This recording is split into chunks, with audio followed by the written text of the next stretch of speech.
And let me just tell you what would have happened if you would have hit someone. You would have left the scene, and then you would have been in the box, and you would have been before me crying, asking for tea and sympathy. You're on probation. You're not allowed to use marijuana. If you want to sit around, fry your brains or whatever, you can't do it while you're on probation. You're not doing what needs to be done. And since you're This smug kid strolls into court like it's all a joke, grinning after getting caught driving over 100 miles per hour. He's clearly convinced his age is a get-out-of-jail-free card. But the second the judge starts asking questions about his job, his insurance, and who actually pays his bills, the mood starts shifting. It's just a masterclass in teenage entitlement colliding with reality here. Let me know in the comments. Do you think this kid actually deserves prison time for going 100 miles an hour to school? Let's go ahead and dive in and watch. for CR 1497, State of Texas versus Gabriel Ichotea. Could I have parties announced for the record for the state? Jason Garahan, Your Honor. Defense? Brian Kimbrough. And are you Mr. Ichotea? Yes, Mr. Ichotea, did you review the document entitled Court Admonishments and Defendant's Waivers and Affidavit of Admonitions with your attorney? Did you understand it and sign it in all the appropriate places? Yes. Did you understand you're charged with the offense of evading arrest detention with a vehicle? That's a third-degree felony. Range of punishment is anywhere from 2 to 10 years in prison and up to a $10,000 fine. Did you understand? Yes. Did you understand if the court were to grant your application for deferred adjudication, if for any reason your deferred adjudication were revoked, the court could find you guilty and sentence you up to 10 years in prison and up to a $10,000 fine? Counsel, has your client been able to provide you with any defenses? Yes, sir. Did you review the plea bargaining agreement with your attorney? Did you understand it? According to the plea, there's a $1,500 fine and the state recommends deferred adjudication. Did you understand that to be the plea? Yes, sir. Outside the agreement, the state is requesting that your deferred adjudication be for a term of 2 years. There be a TAP evaluation and 180 hours of community service restitution. Did you understand those are recommendations from the state and the court does not have to follow those recommendations?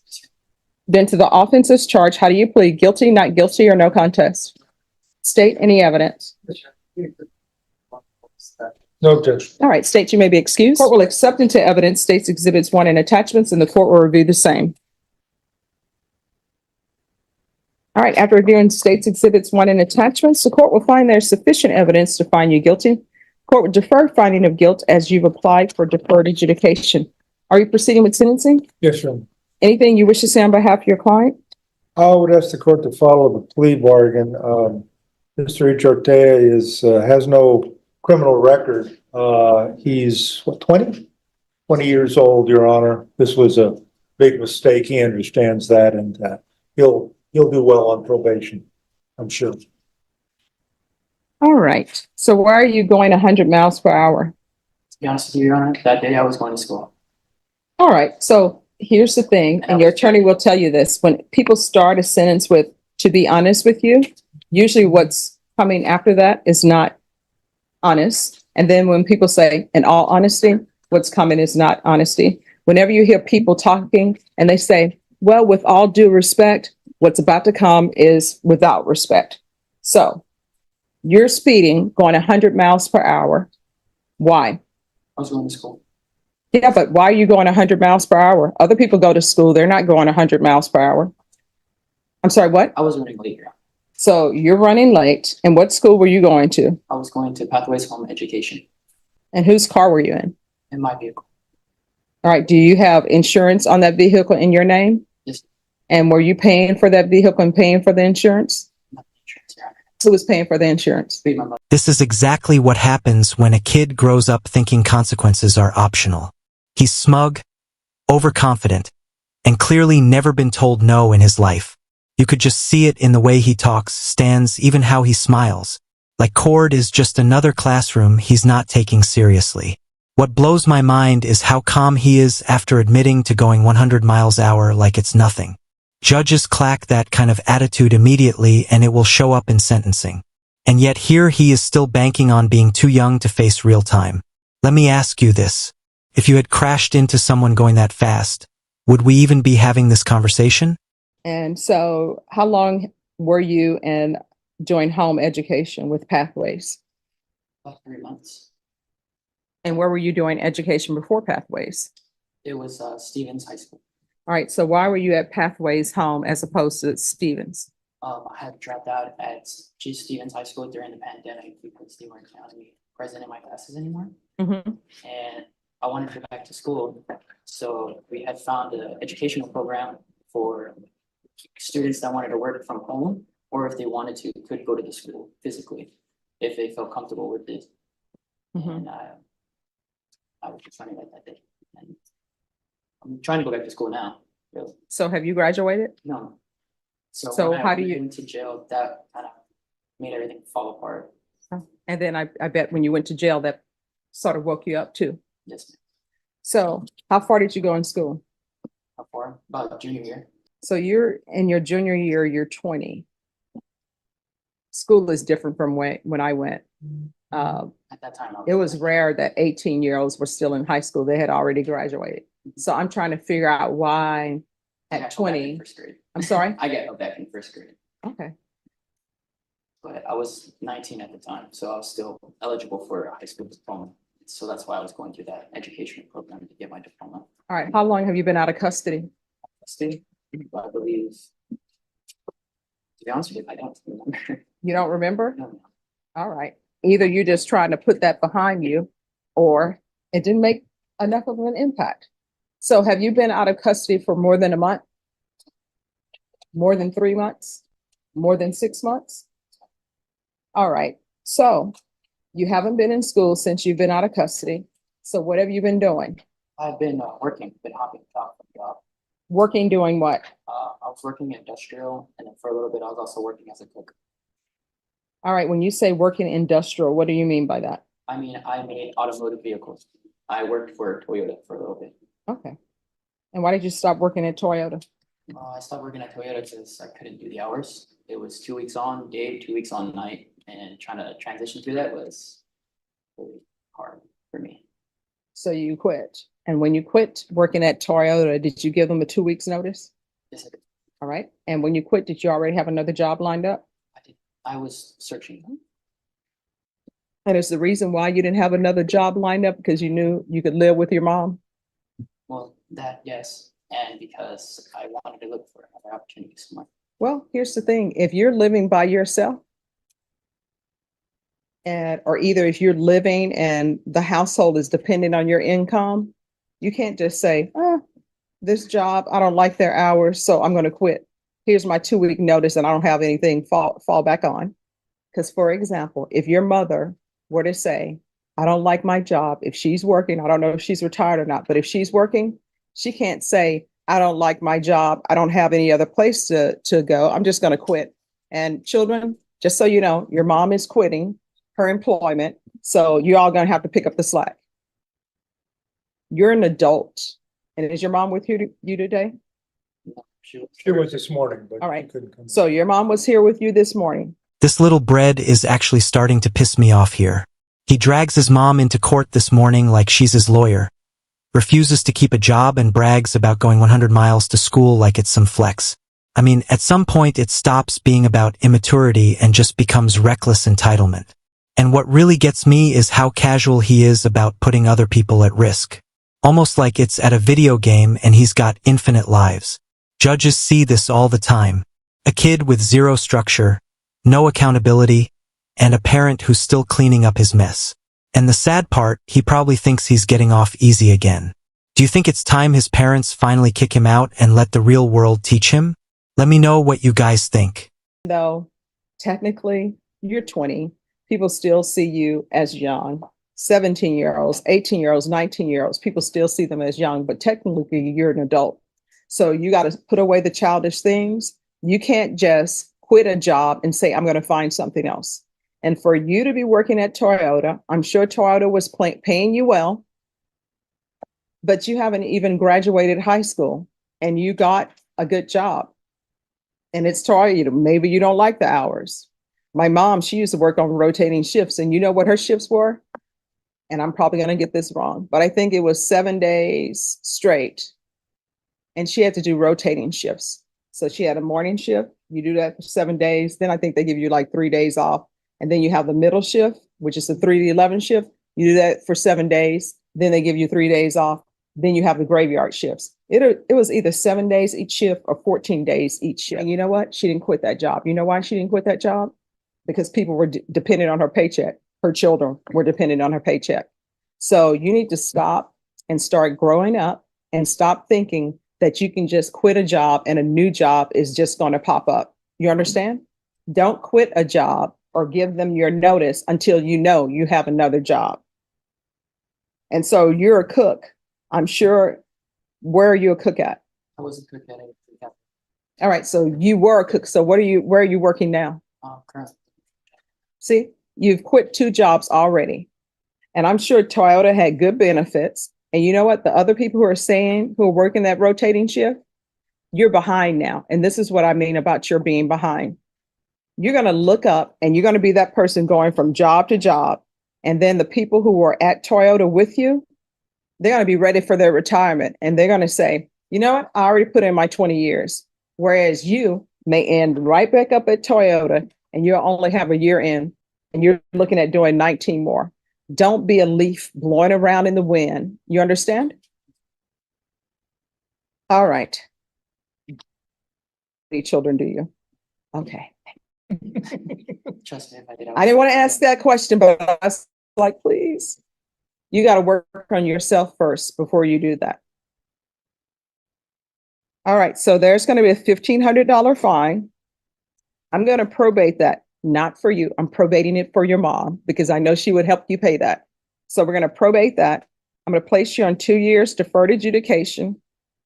You're going to get employment. You understand? And I'm going to require that you stick with that job. The only time you can leave the job you have, of course, if there's something dangerous happening, they're violating OSHA standards. The only time you'll be able to leave that job, if they're not violating OSHA standards, is if you already have another job. You understand? We're not going to do that anymore. So it's going to be proof of employment within 30 days. There's to be no employment as a home health care provider or with minors. Oh, and by the way, at Toyota, that shift you were working, I'm sure if you put enough time in, they probably would have given you a different shift. Those shifts are usually for people that they're trying to see if you're going to last.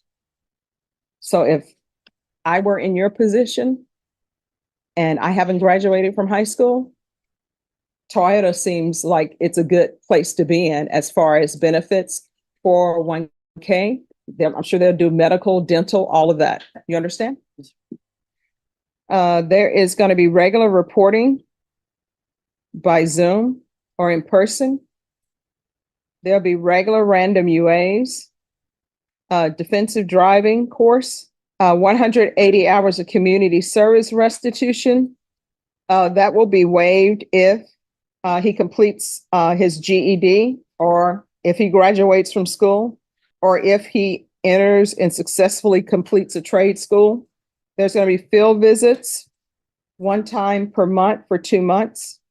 Probation, is there anything else he needs? Is there anything else you need from the court to be successful? So we can go off the record. Here's the thing. You're going 100 miles per hour, and guess what could have happened? 1, you're not a race car driver, right? You could have easily hit a child who was walking through the crosswalk because guess what? Children tend to be walking through crosswalks during school. Could have been somebody from high school. Could have been one of the little elementary school children who are just trying to make it to school and you're speeding at 100 miles per hour. This is not Fast and the Furious. You understand? And you easily could have been killed. You could have wrapped your vehicle around a light pole or ran into the school. You understand? All right. And then if that would have happened, you know what? They would have been trying, if you would not have survived, they would have been trying to sue your mom. All right. So, if you couldn't guess, this kid didn't learn a damn thing. He violated probation again and picked up another charge. This time, flying through multiple stop signs with 0 headlights like he's in a video game. And now he's staring down the barrel of a 10-year sentence. Honestly, this is what happens when the courts try to give chances instead of consequences. Warnings might sound fair on paper, but some people only respond to real consequences. Exhibit 1, this kid. I mean, you cuddle a brat like this and he'll treat the justice system like a joke. Let me know in the comments.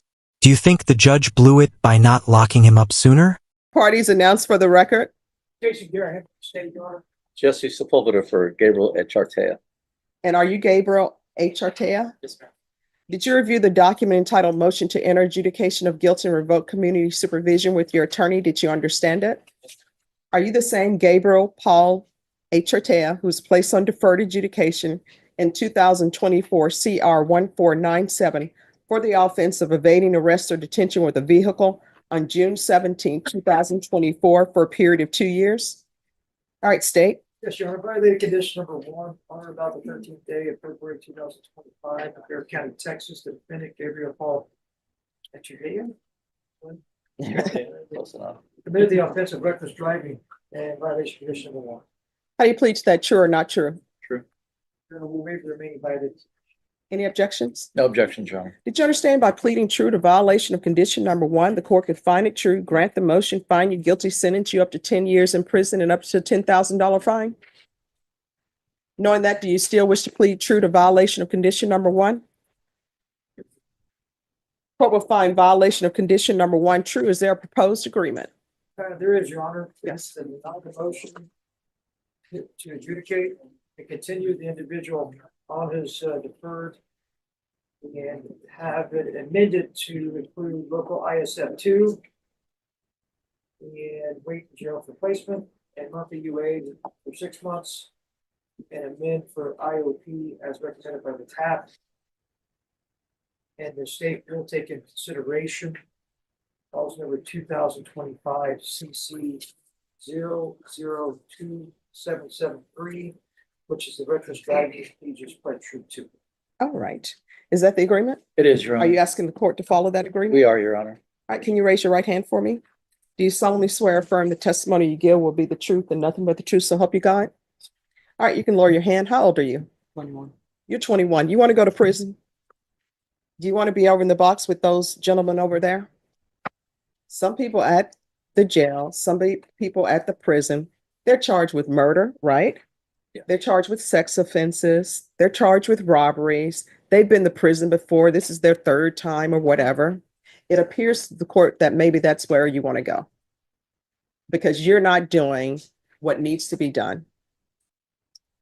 You're here on an evading arrest with a vehicle. You live with your parents. I can't even believe they're still allowing you to drive. You shouldn't even be driving because obviously you're not mature enough to drive. And this reckless driving, what was that about? Just made a bad judgment. No. I didn't ask you whether you made a bad judgment or not. We know you did. That's why you're here. What is it about? How were you driving recklessly?